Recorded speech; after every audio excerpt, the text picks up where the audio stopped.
ॐ स्थापकाय च धर्मस्य सर्वधर्मस्वरूपिणे अवतारवरिष्ठाय रामकृष्णाय ते नमः। यथाग्नेर्दाहिका शक्ति रामकृष्णे स्थिता हि या सर्वविद्यास्वरूपां तां शारदां प्रणमाम्यहम्। नमः श्रीयतिराजाय विवेकानन्दसूरये सच्चित्सुखस्वरूपाय स्वामिने तापहारिणे।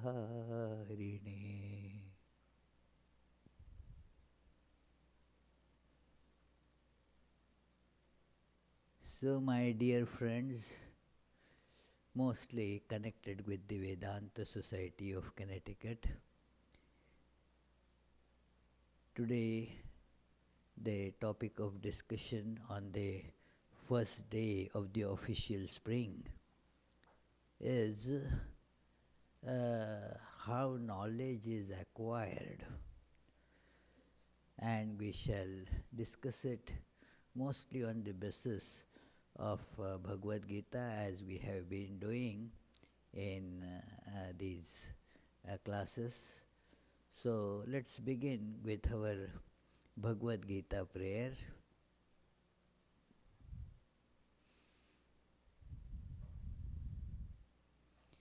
Vande Vanshidharam Krishnam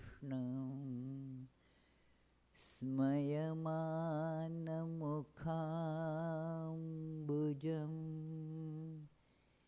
Pitambaradharam Neelam Malyachandanabhushitam Radha Chittachakurendum Saundarya Sumahodadhim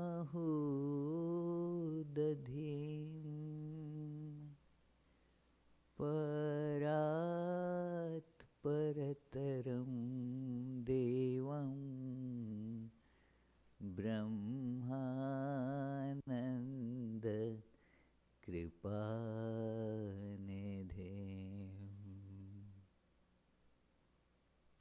Om Parthaya Pratibodhitam Bhagavata Narayanena Swayam Vyasena Grathitam Puranamunina Madhye Mahabharatam Advaitaamritavarshinim Bhagavatim Ashtadashadhyayinim Amba Tvam Anusandadhame Bhagavad Gita Bhavadveshini.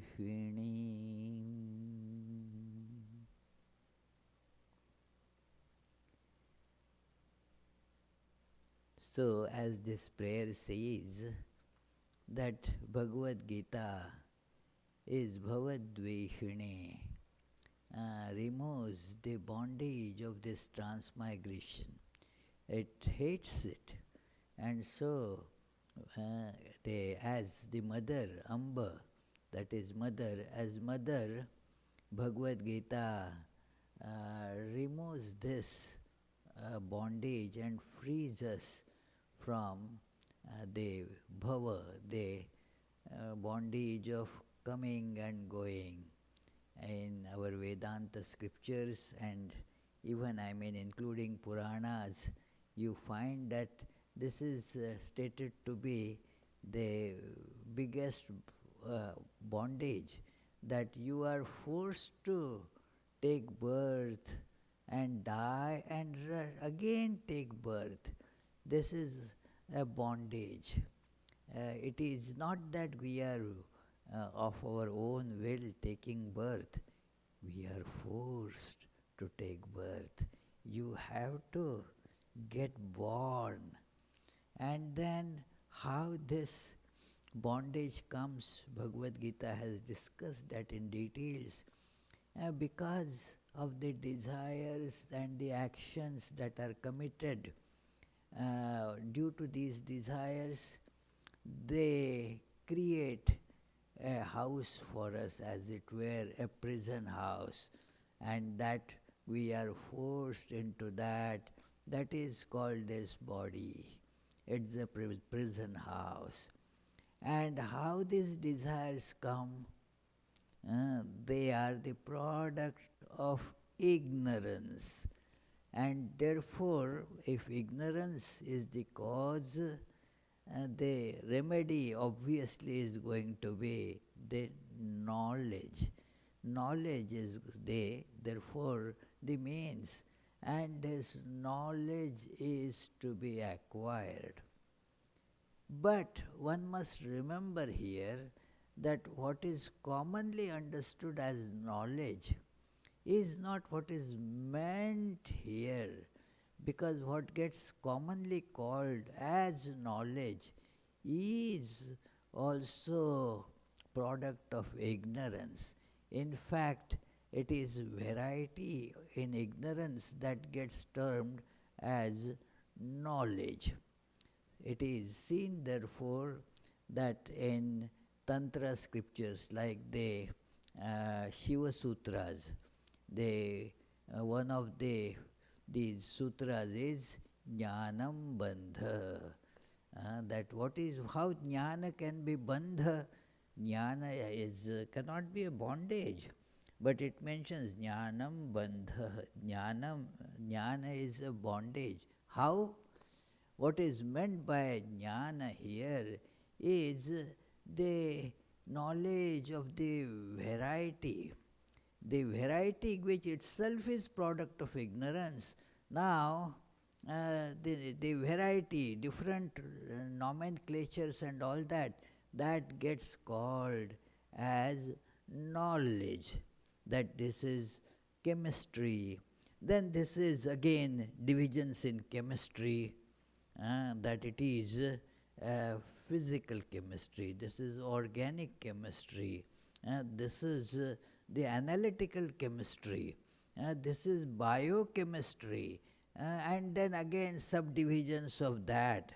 It is, so this is, this unending process is thus ignorance. It keeps on growing without our knowing anything. So, therefore, this is the ignorance. And what is then the knowledge that Bhagavad Gita is hinting at as the means of liberation? It is, we shall see that, try to see that in today's discussion. One thing that can be noted here is from Swami Vivekananda's beautiful short essay on Hindu Dharma and Sri Ramakrishna. That Hinduism and Sri Ramakrishna is an essay that Swami Vivekananda wrote and wanted it to be printed and circulated at the birth anniversary of Sri Ramakrishna. This was written when he was still in the Western world, hadn't gone back to India. So, in this essay, right in the beginning, he says that the knowledge is of two types. The knowledge that can be acquired, or that one acquires per force actually, whether it is acquired methodically, intentionally or unintentionally, that is acquired through our senses and mind. This apparatus of our sense organs and mind, uh, they acquire certain knowledge.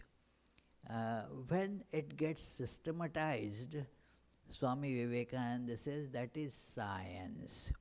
The knowledge acquired through this apparatus of our sense organs.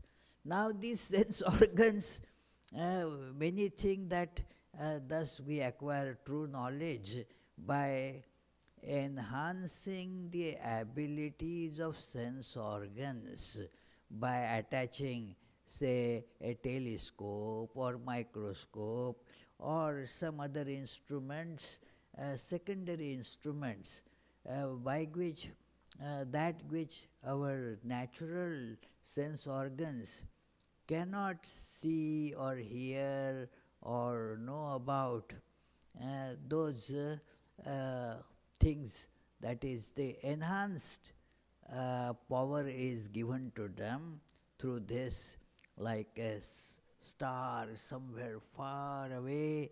You cannot see by these eyes, but put a telescope, and thus it extends the realm of your vision. But essentially, it is confined to the input from the sense organs only. In principle, it is not different from the knowledge acquired by the sense organs, brain and mind. This is an apparatus. This apparatus is used to get the knowledge. That is one type of knowledge. And the second type of knowledge is that which cannot be acquired through this apparatus. That knowledge is called the knowledge in Vedas. That is the records for our understanding of what are these records of? The records of the perceptions, the knowledge that they have gotten by transcending this instrument. By going beyond this instrument, now they have acquired different knowledge. The transcendence of this instrument means they are now getting this through some other instrument that is not available to ordinary people. So, in fact, we shall see as we come, get deeper into it. So, this knowledge is just codified, written down in what is called Veda, the transcendental knowledge. It is not necessarily what is normally called spiritual knowledge or the knowledge of liberation. It again has two aspects. The knowledge that, although cannot be obtained through the sense organs, mind, etc., yet it is the knowledge of other realms where our sense organs and mind cannot reach. But still, it is not a liberating knowledge. It is the knowledge of, say, many other worlds, or knowledge of what happens, which particular region one goes to when one dies. Now that cannot be obtained through our sense organs. It doesn't see that, it cannot measure that. So what happens when somebody dies, what happens to the whatever you may call a soul or jivatma, whatever, where does that go, to what sphere, and what is there in that sphere, how long that person stays there. All these are not really, cannot be called liberating knowledge. It is just like the worldly knowledge, but where our senses cannot reach that world. In in Sanskrit, the word for this is alaukik pratyaksha. That this is what we see laukika pratyaksha. Means in this world with this apparatus that we can see, understand, feel, that is, but then there is some other what happens today when one goes to what is sometimes in the Vedas they call it sphere of moon. Then what happens there? Our senses cannot reach there, but these Vedic sages, they have given a report of it in our language to give us some glimpse of it. So this is also one has to refer to Vedas, which sacrifices are to be performed to propitiate which God. Now that knowledge is not a liberating knowledge, remember. But that is not also the knowledge that one can get through physical science. Like when the other day somebody was asking me about the Shraddha ceremony. Many have these questions. And the question is, what is the proof that whatever you pour in the fire goes to those your departed ancestors or somebody? Why? How?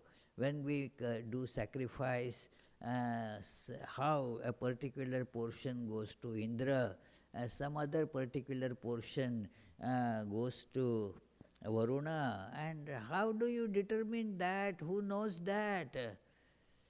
So, it is told there that this is Shraddha, means you have to do it through Shraddha. If you don't have Shraddha, don't do it.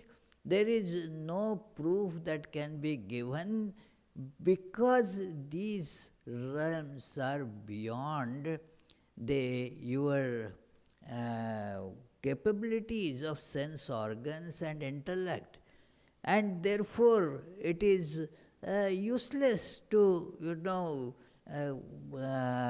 just keep on trying with those that which cannot be the subject of the sense organs and logic.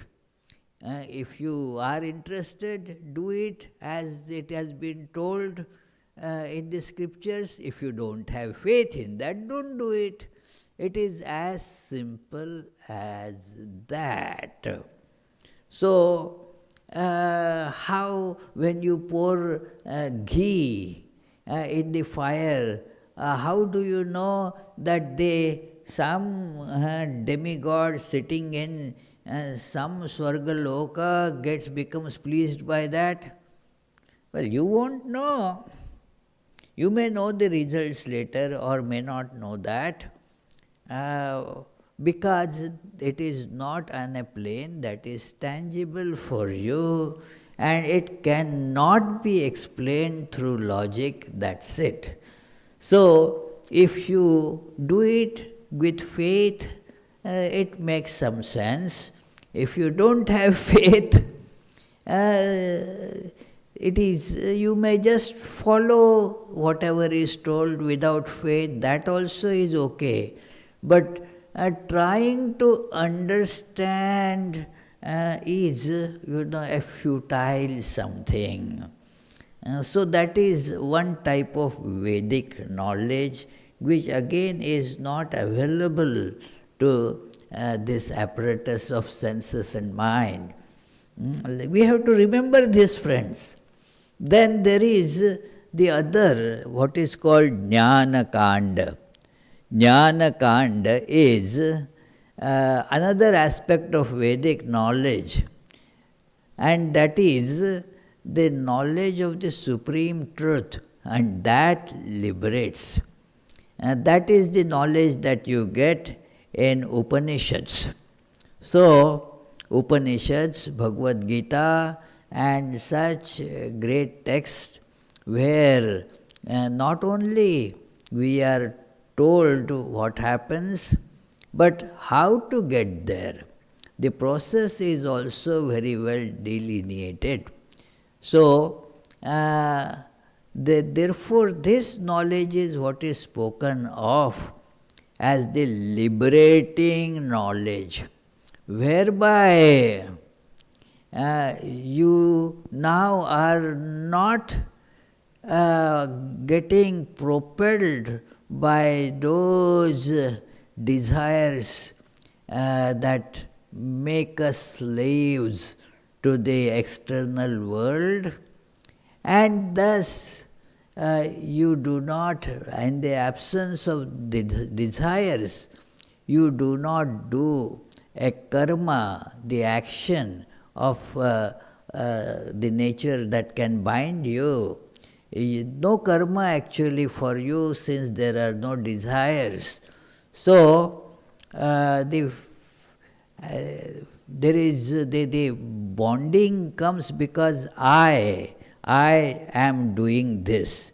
This desire part that I want it, and that gets cut, and therefore now no more karma gets accumulated, and thus no more rebirth for such person becomes liberated. What Swami Vivekananda calls in his that Arati song for Sri Ramakrishna, breaker of the worldly bondage. This is the worldly bondage, being born, khandana, bhava bandhana. See this word, bhava bandhana. That bhu means to be born, to come into existence. Bhava is our being forced to take birth and then go through all this process of living, growing, getting more desires, getting more these miseries, and some types of miseries that you called happiness. We keep on collecting that, and then we die to start a new process. That's all. New process means the same process in a new body. So, the same wine in the new bottle, as they say. So, this is how the bhava bandhana, and then how it is removed through that superior knowledge which tells us about the transcendental reality which is beyond all forms, beyond all specifications, beyond time and space, and thus the knowledge of oneness appears there.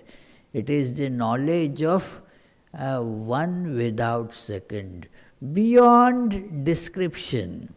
Even saying one without second, unless we understand it in the right way, it becomes one without a second. So this is one, no second. So one makes a categorization, as it were, beyond all categories.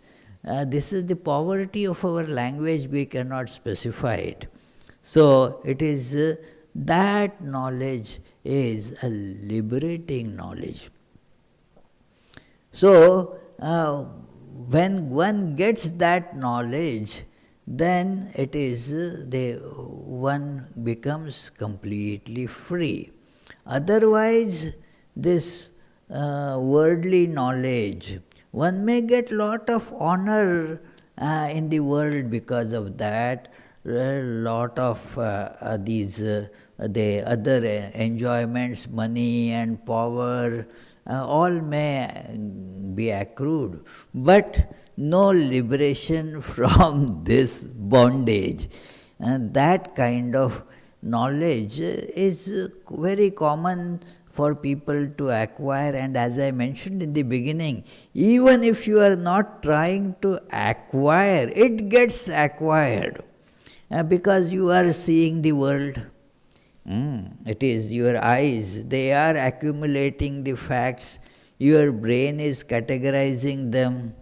And even therefore, even if you are not trying to acquire it, it gets collected. It is like the dust.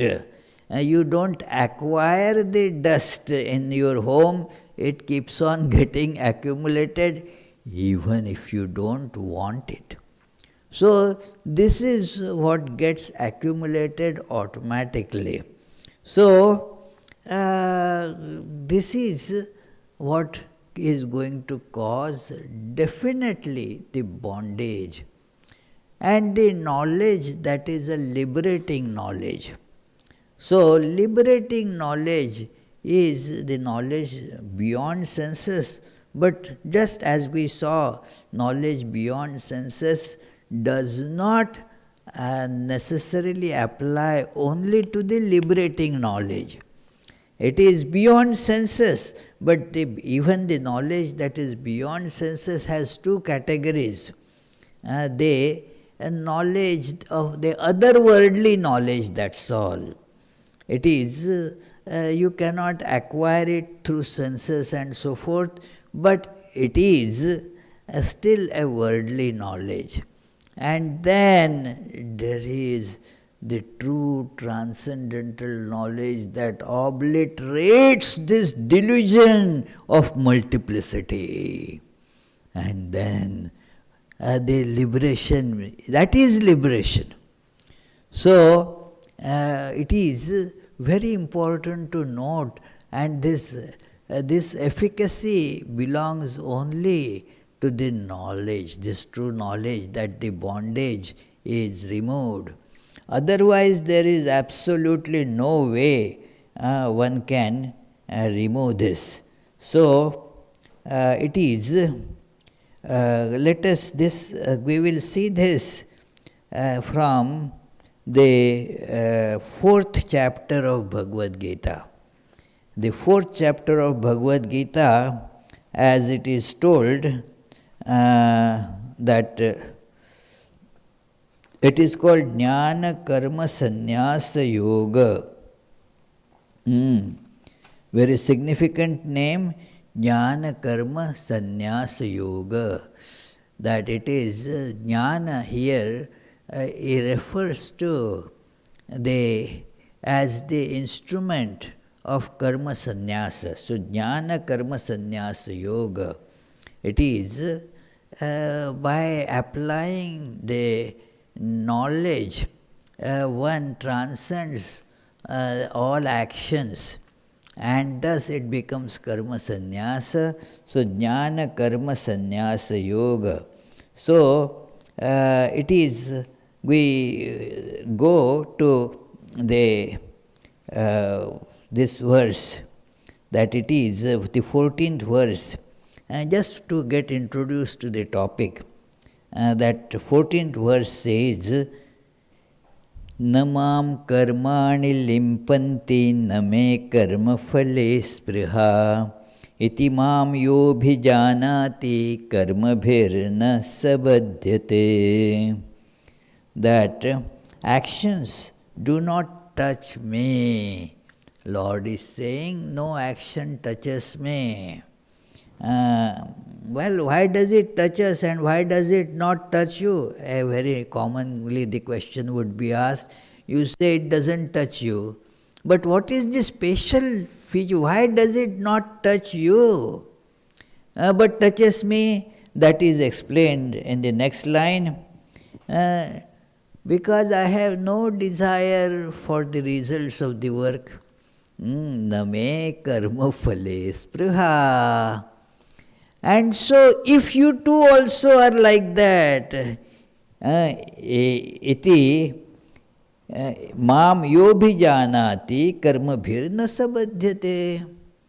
If somebody knows me in this manner, that person also will not get affected by the actions.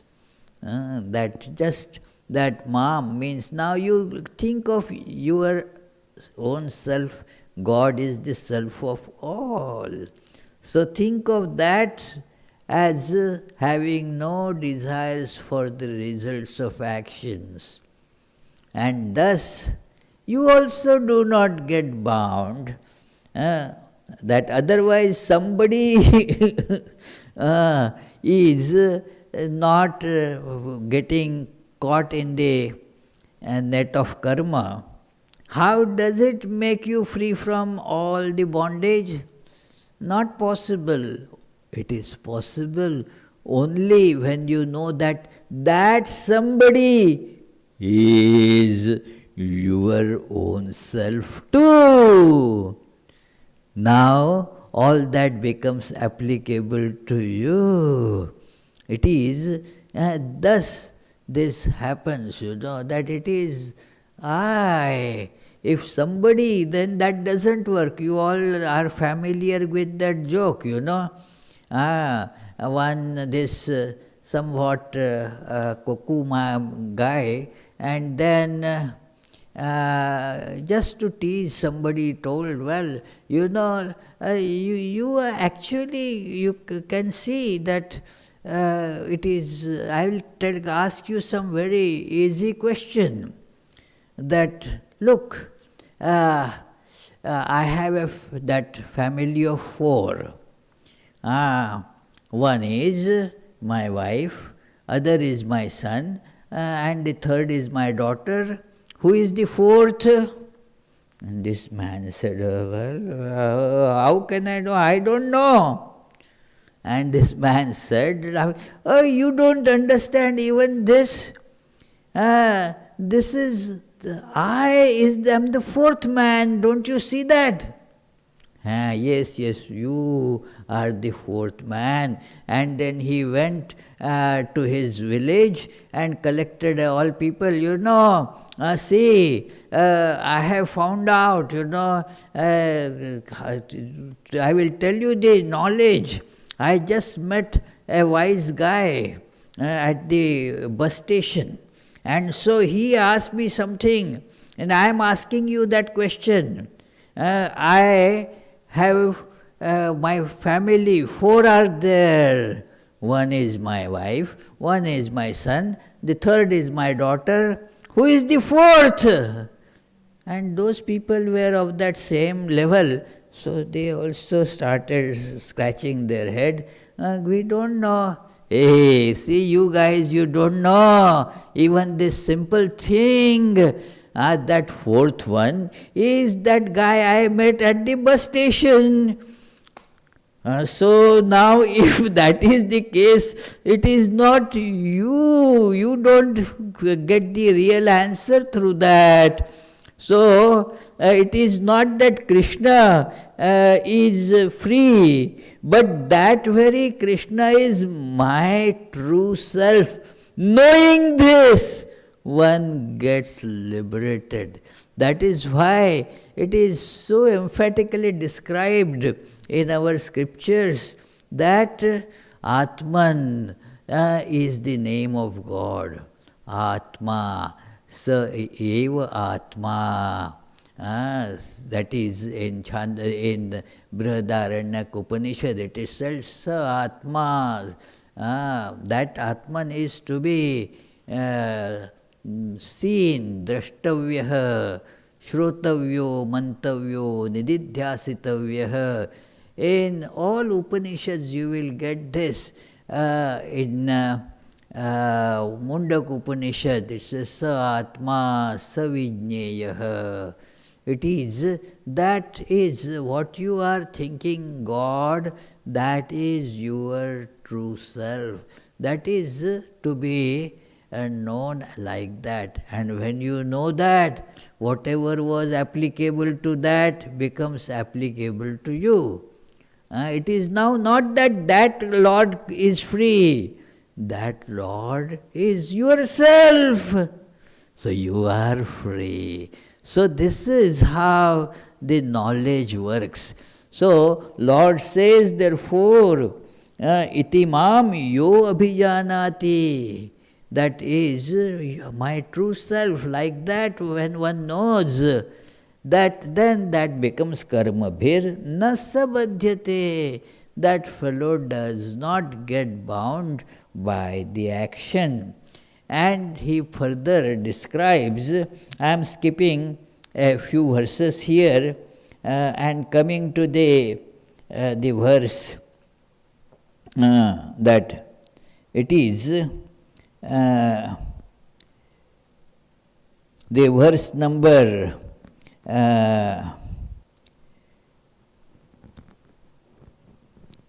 21, that then what about the actions that keep on happening? That, okay, let us start from 20th verse. Just going by, I wanted to, reduce the number because we don't have that much time. But let us, for the clarity, we'll take the 20th verse as well. Tyaktva karma phala sangam nityatryupto nirashrayah karmanya abhipravrittopi naiva kinchit karoti sah. So, this person, as renouncing the attachment for action and its fruit, ever contented, and without any other refuge, he does not do anything even though engaged in action. Sounds very paradoxical. Engaged in action and doesn't do anything because it doesn't have any desire for results. So only the organs are acting. That it is the body, the organs, and they are acting. I am not body, I am not acting at all. That is the knowledge. It is when I have the knowledge, I am the body, then when the body acts, I act. When I get the wisdom that I am not body, then even though the body is acting, I am not acting, and thus become, I am free. So, the signs are told in the next verse. Nirashi yata chittatma tyakta sarva parigraha shariram kevalam karma kurvan napnoti kilbisham. Bereft of desire, controlled in mind and body, with all positions relinquished, and doing merely bodily action, does not get tainted by those actions.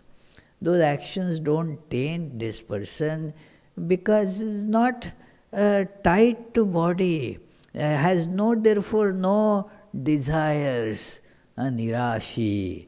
So, yata chittatma, the instrument, the body is just used as instrument, has no I about it. I am not the body. So, does not, therefore it is very much under control.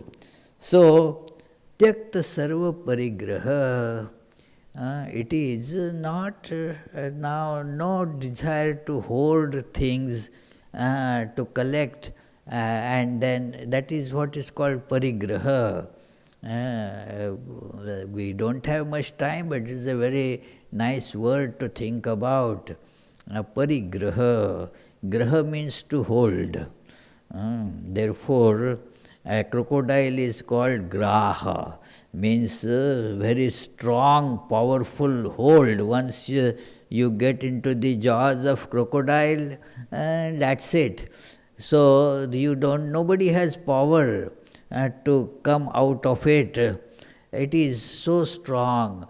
So, we catch hold of things not just for that immediate use. We, as especially human beings, we are terrible. That animals, at least they want to eat, they eat, and that's about it. We collect for future. Let us collect money for future. And that becomes a bondage. oh, this is okay, but I need to collect for my children and their children. You keep on worrying about it. That, yeah, it is good for me and my child, and maybe for my 7 generations this will be enough. But that doesn't make that fellow free. Again thinks, what will happen in my 8th generation? They will have to die of hunger. Let me work to collect more. And this is actually, I am not at all exaggerating, friends. This is how the mentality becomes. I have seen such people. It is, even though they want to get rid of this kind of understanding, they are so caught up in it. That is why parigraha. They are caught up in that and keep on working and working and working with desires. So this is how if you want to know, want the knowledge, these are now gradually the means are described. That if you want to know, then that knowledge, that transcendental knowledge of the ultimate reality, that is to be acquired. But how? These means that you have will not be able to give you that.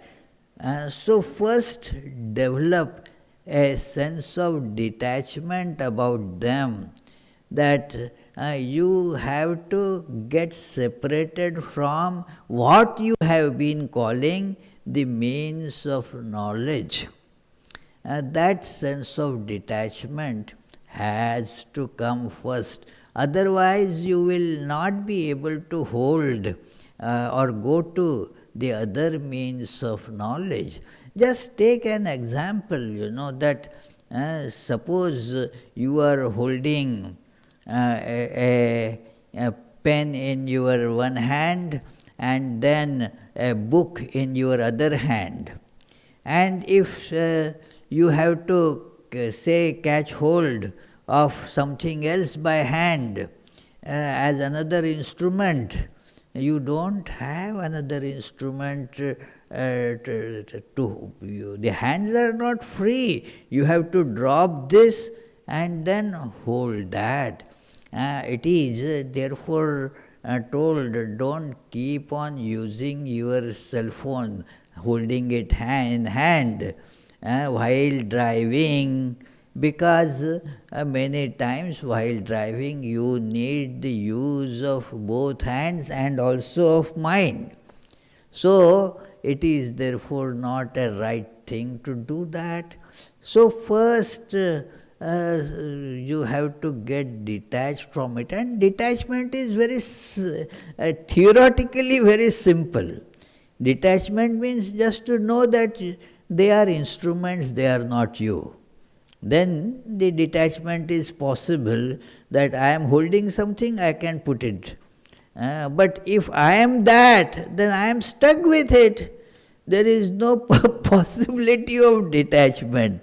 So, otherwise detachment is very simple, that I am. It is important, to learn to get detached from this sense instrument, just as we can get detached from the pen. When you are writing, you hold the pen, you write. Afterwards, you keep it back on the desk or wherever.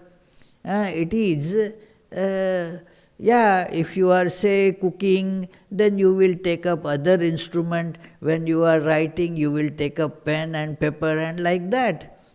It is similarly, we should be able to take up our sense organs when needed, when you are needing, you are dealing with this world. And when you are,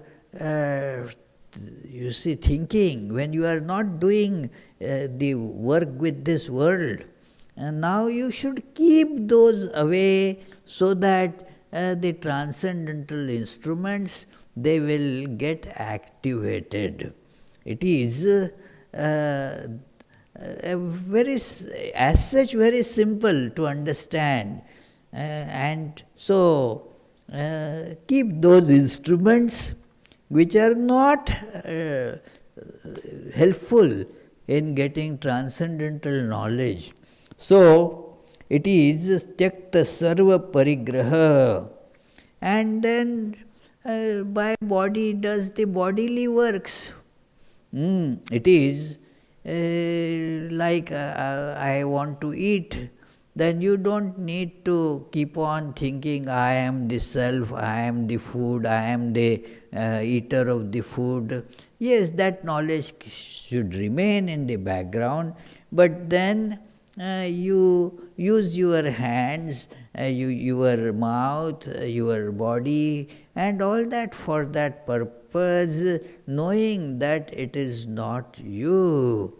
So, this is the, and thus the next verse says that how the life of this person becomes yadricha labha santushto dvandvatito vimatsarah samasiddhava siddhaucha kritvapi na nibadhyate.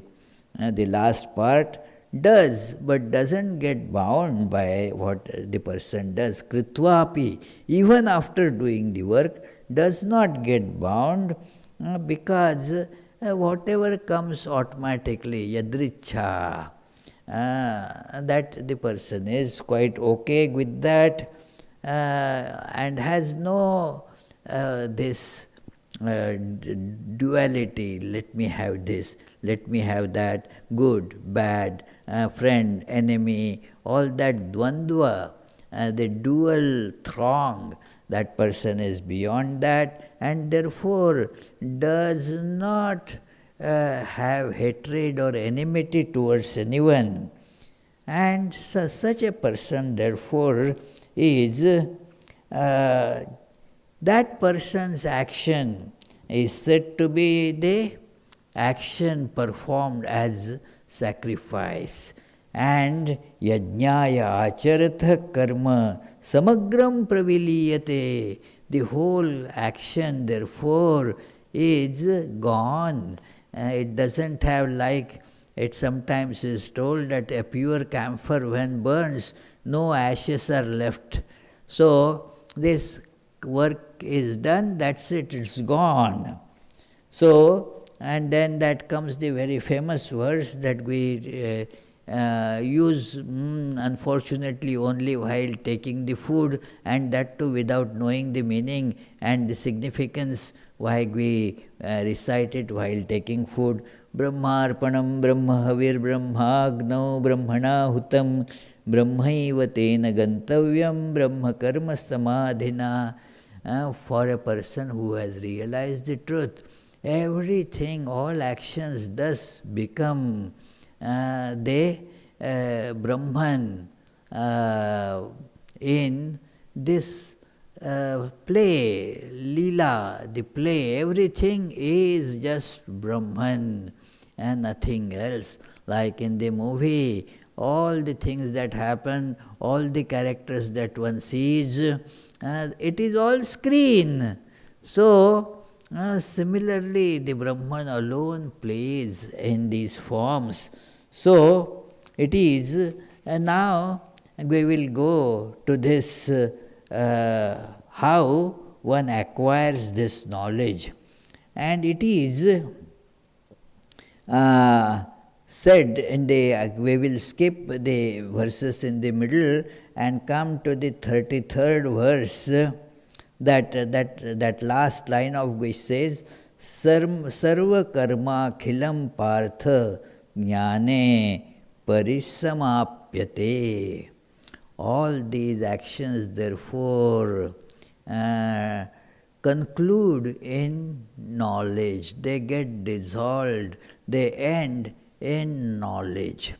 All the various actions that person performs through this spirit of sacrifice, they lead to that knowledge. And he then gives a very specific that the sacrifice with knowledge is the most important one. Shreyan dravyamaya yajna jnana yajna parantapa. That there are the sacrifices which is just you pour the various things. But better than pouring the only the things, jnana yajna. No, knowingly do that, and thus that is much superior. So, because all these actions they culminate in the knowledge. So, and then naturally, well, tell me how to get this knowledge then. And the methods are very strange methods, really, friends. When I first read this verse, it was a very different illumination, as it were, sprang, and it can be verified very easily if you want. I mean, if one wants, one can act in this manner and see this knowledge does appear with these. Tadvidhi pranipatena pariprashnena sevaya upadekshanti te jnanam jnanenas tattvadarshinaha. This knowledge comes by prostrating, saluting, prostrating, pranipat. What it signifies is the effort to give up the ego, the obstacle to the knowledge. So, when this one salutes, what happens? That you acknowledge the divinity there, and the ego thus gets, gets a big hit by that. If it is done properly, therefore pranam is a great thing. When one does pranam, then the ignorance inside gets a big blow, the ego gets a big blow, and thus the knowledge can come up. See, nowhere here in this verse or in similar verses in this chapter, the method of knowledge is not told that you study these books and Upanishads, then the commentaries, then Anandagiri Tika on that, and then Vartika on that.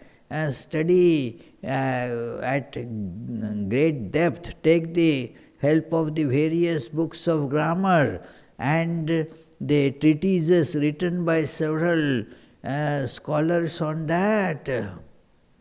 No, that is not mentioned. Pranipatena. Know this by salutations. Simple thing, apparently. And therefore, many do not believe that how by doing pranam, how can I get knowledge? Well, Lord has mentioned it. That is the first thing told. Tad vidhi, know it.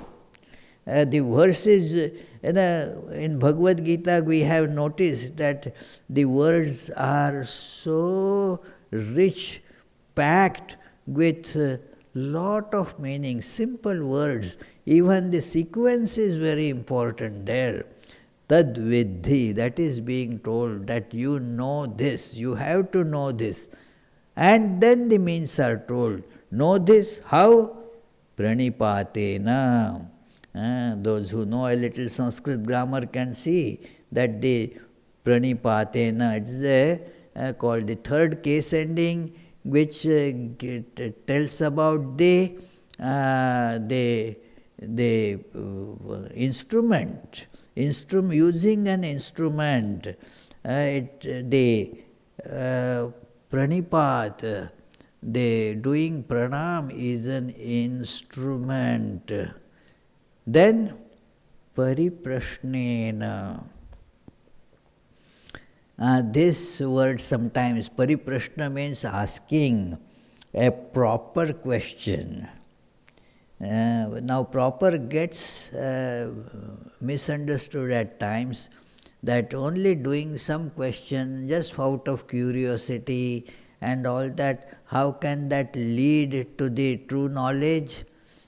It doesn't.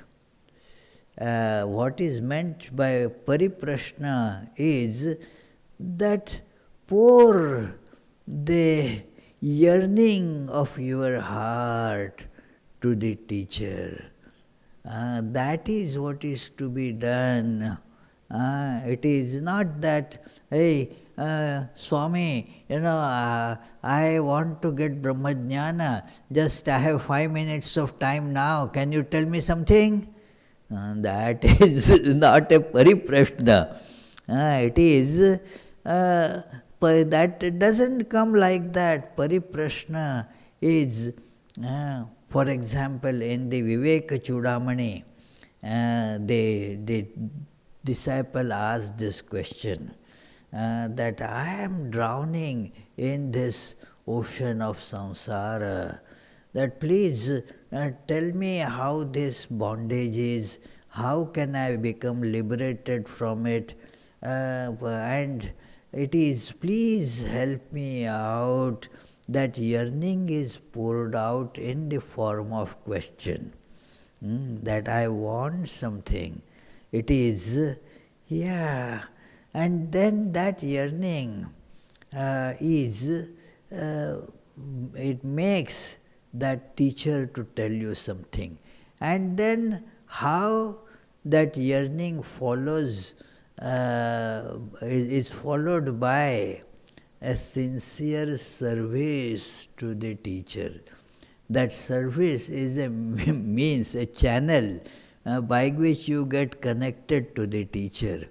It is again another instrument by which the ego gets decimated. Service. You establish a strong link, as it were. That service becomes like you are listening through the internet connection. So that internet is the connection between this person and the all listeners. We are all connected, friends, through the internet. So service to the teacher becomes an internet, as it were, whereby the communication gets established. And thus, he says, Upadekshanti te jnanam jnaninas tattvadarshinaha. Now the link is established. Then those who are the knowers of the truth, jnaninaha, tattvadarshinaha, particularly specified, that jnani here doesn't mean at all the one who has studied lot of books and can quote 100 different things from various books. That is not knowledge. It is, I remember here one incident. A person, I had spoken about that earlier also, had memorized all the Vedas, including Upanishads and Bhagavad Gita. Not only that sequentially he could recite backwards also. That is very rare. He would recite from A to Z, and from then Z to A, or anything in the middle. It is. So, one of, he had come to our home, and one of our relations wanted to just test. So, he was asking him, 11th verse in 16th chapter, and he would immediately recite that verse. 7th verse in that chapter, immediately he would recite. And the confidence that he had was so much that that relative was just asking, this verse in this chapter, and he recited. And this relative said, no, that is not the verse. You are wrong.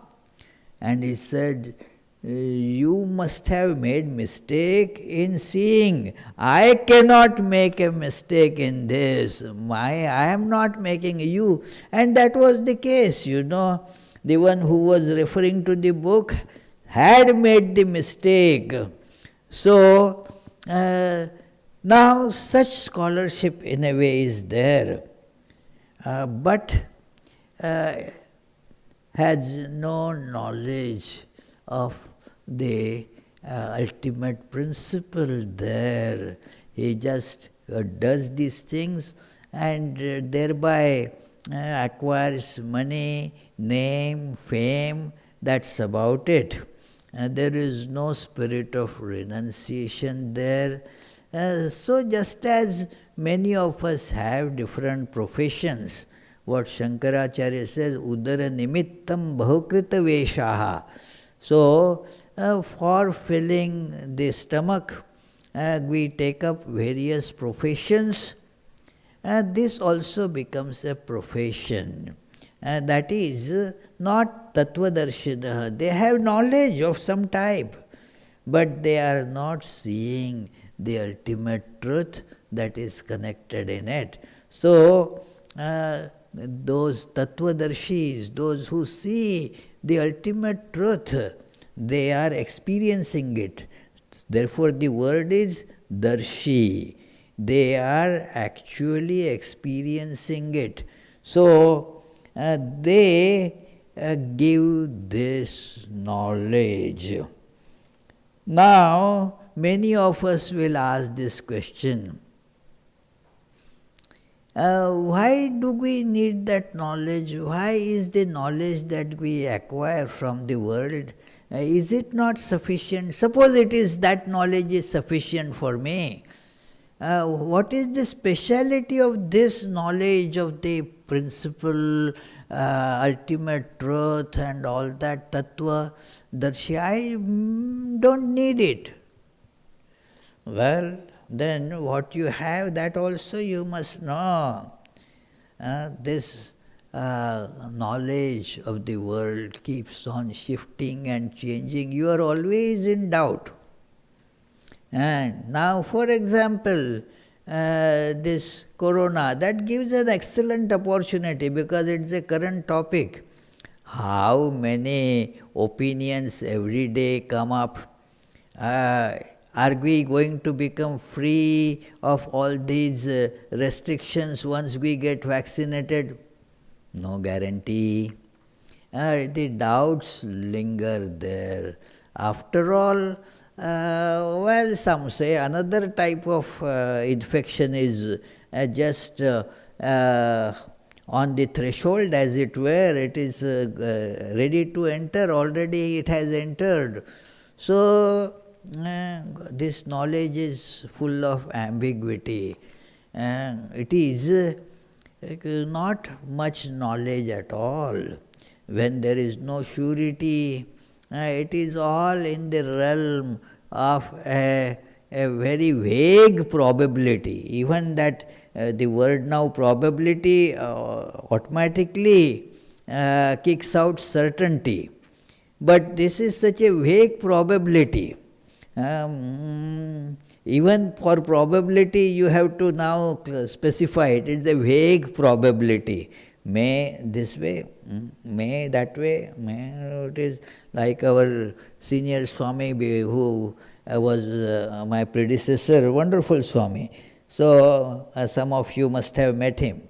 That it is, he used to say that in the month of May, it can snow, it can rain, it can be very warm, it can be very cold, it can be windy, stormy, there may not be anything. So May, it is, anything may happen, that is why the month is called May. So that is how here anything may, that is how this our knowledge is. There is all doubts and delusion. That is the nature of that knowledge. You think this is going to give you happiness, moha, that delusion, you run to it and then find that it is not giving you the happiness that you looked for. In fact, it becomes another new bondage, that's all. So that is how one bondage, as it were not enough, you go to another bondage. So many feel that let me get married and then it will be all joy, and then put in lot of efforts to get married. When they find some suitor, somebody decided call hundreds of people for the wedding ceremony, and then, well, we don't need to talk about it, all of us know where it ends. So that is how moha, one still is, that is the sign of ignorance. That is the word moha, means by ignorance, delusion, one is pushed into a completely wrong action. It is a gamble, this world is therefore a gamble. In the gamble, you just throw a dice and think, I may win. And there is always a hope. Nobody goes to gamble with the hope to lose as such. So it is, but all uncertain, that is why it is gamble. So that is moha. And one gets cleared of this moha by this knowledge. So, yad jnatva, the next 35th verse, yad jnatva na punar moha evam yasyasi pandava yena bhutanyasheshena drakshyasyatmani atho mayi. Atho means right now you will be able to see everything clearly in me, that God alone is everything. That becomes a clear perception, that knowing this, again you will not get into delusion. That's it. That is why it is true ultimate knowledge. No possibility of getting deluded again. And everything becomes known. Yena bhutani asheshena. Nothing remains unknown. That is why this knowledge is to be acquired. And the means of acquiring this is sacrifice, yajna. Perform the actions as yajna. This is in terms of karma yoga. So it is told that this is how these actions are to be performed. And thus you will end up, this work will gradually lead you to that ultimate knowledge that will be the liberation. That knowledge liberates, and this knowledge is acquired by that. Otherwise, the ignorance gets called by knowledge. That ignorance getting the name knowledge has this problem. Not only that it is ignorance, because we give it name knowledge, we feel we know. We feel we know. That is the first thing Sri Ramakrishna told M. M felt such a shock that he asked, how is your wife? M said, she is good but is ignorant. Sri Ramakrishna said, and you are a man of knowledge, just because you have read a few books. And M thought, oh yes, why? Am I not a person of knowledge? This is calling variety of ignorance as knowledge. It is ignorance.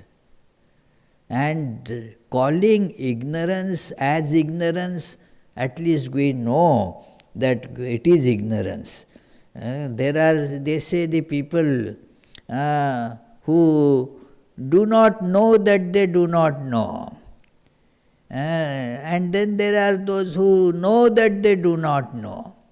So, at least those who do not know and know that they do not know are better than those who do not know and yet think that they know.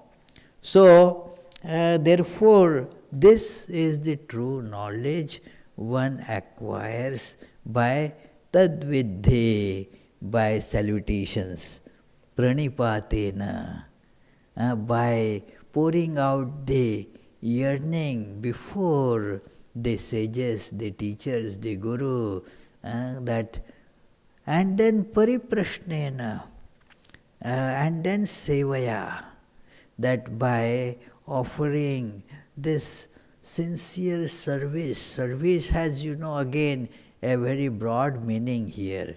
It is not that one has to go and press the feet of the guru or whosoever. That is not the only way that one can serve. Service is of many, many different ways. What is the point is becoming useful, offering oneself for being used by the teacher, and that is why, because of that, a connection gets established between you and the teacher, through which the knowledge starts flowing. So, this is the whole idea, friends.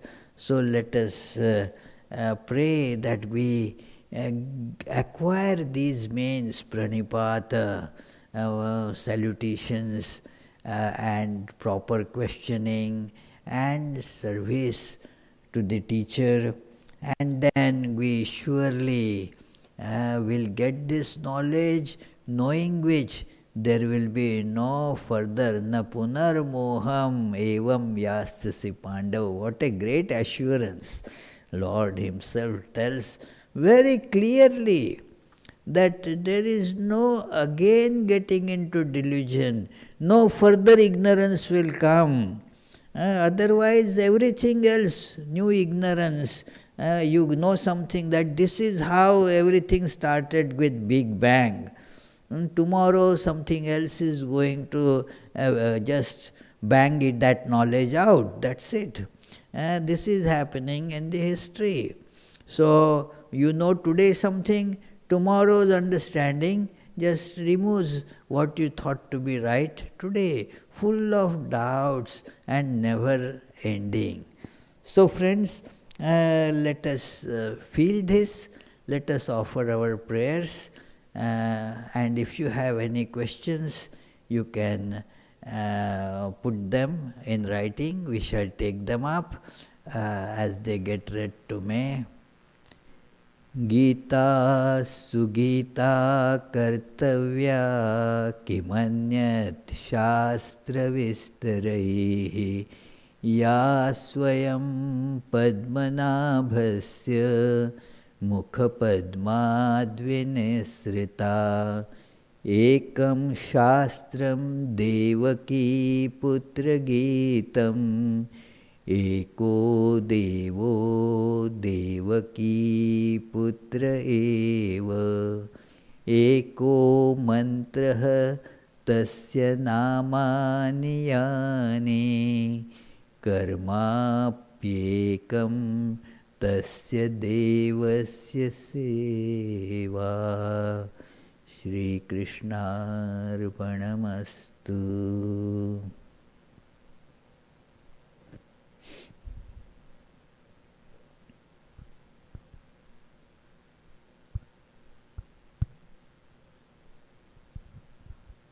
Any questions there? Yeah, there are a few questions. So, first question from Max Meyer. Namaste Swamiji. in Brahmadhyanavali Mala, in Shlok number 7, it says, Tatvatita Paramatmaham Madhyatita Parashivaha. And the English translation is, I am the supreme auspicious one, beyond all those in the middle. Why middle? Well, that is just to say that it is whatever you see in this world has beginning, middle, and end. So the middle also is included, Paramashiva. But see, the ultimate principle that is taken beyond, in the beginning or in the middle or in the end, is the same Lord, described differently just for the poetic beauty.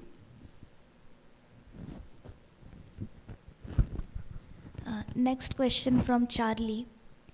If you say, I am drowning in the ocean of samsara, is that not ego? Is that? Not ego. That is also an ego, yes. But as you know, the ego has two varieties.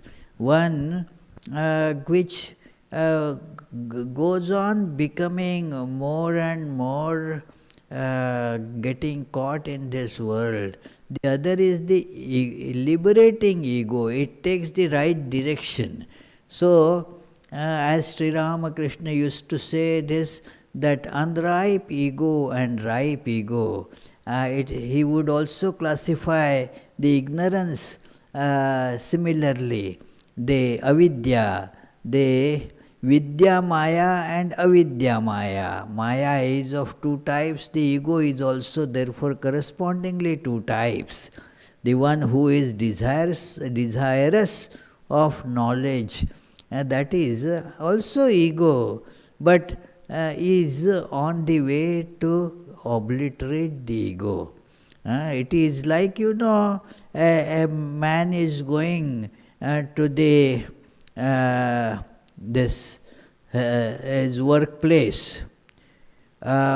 Two people are going, one is going to apply for a position with an application in hand, other is going with a resignation letter.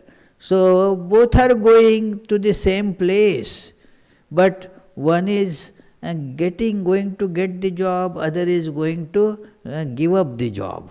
So similarly, these two egos, one who wants to get entangled, the other one is want to get free. Exactly. Another question from Charlie. If you have no ego, does that mean feeling uncomfortable? What is it? If you have no ego, does that mean feeling uncomfortable? No, if you have no ego, you are the most comfortable person. It is having ego makes us uncomfortable. It is, if you have no ego, you don't feel uncomfortable. Sri Ramakrishna never felt uncomfortable in that sense because he had no ego. Others would feel that superiority, inferiority, how I will be treated, and so forth. Last question from Lakshman Thakur. It's a long question. Oh my, oh. Yeah, so Maharaj, Gita says, if you remember me at departure time, you will reach me. Now, if death is basically peaceful, a devotee will have him in his heart at that time anyway. And if death is stressful, since most of us remember him while in distress, you would again have him in your heart. So what can go wrong? It's a win-win situation. Oh. In Hindi, pacho anguliya ghee mein, all fingers in butter. Maharaj, is this right? Oh, it is certainly the most wrong understanding that one can think of, that at the time of death, one may not be even in the state of remembering.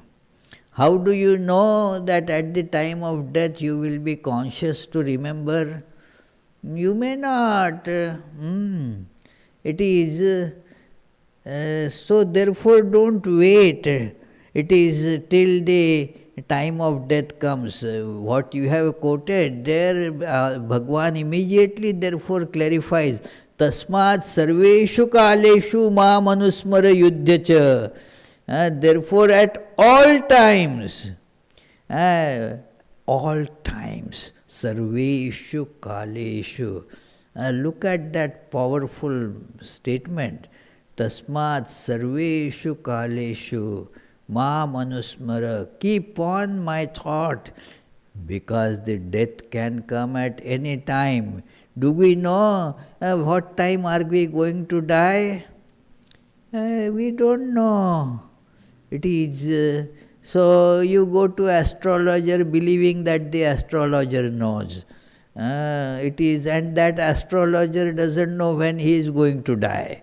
So it is something very funny. The astrologer may tell you something based on certain, assumptions. So, but we do not know when we are going to die. At any time the death can come. And so to have the name of God, to remember God in His true nature, always has to keep on that remembrance and do your work. Arjuna, the work was to fight. So yudhya cha, not that everybody has to therefore get a sword or a gun. No, it is whatever is your duty, like our Lakshman Thakur will do the teaching work at that university and some other things that he has to do.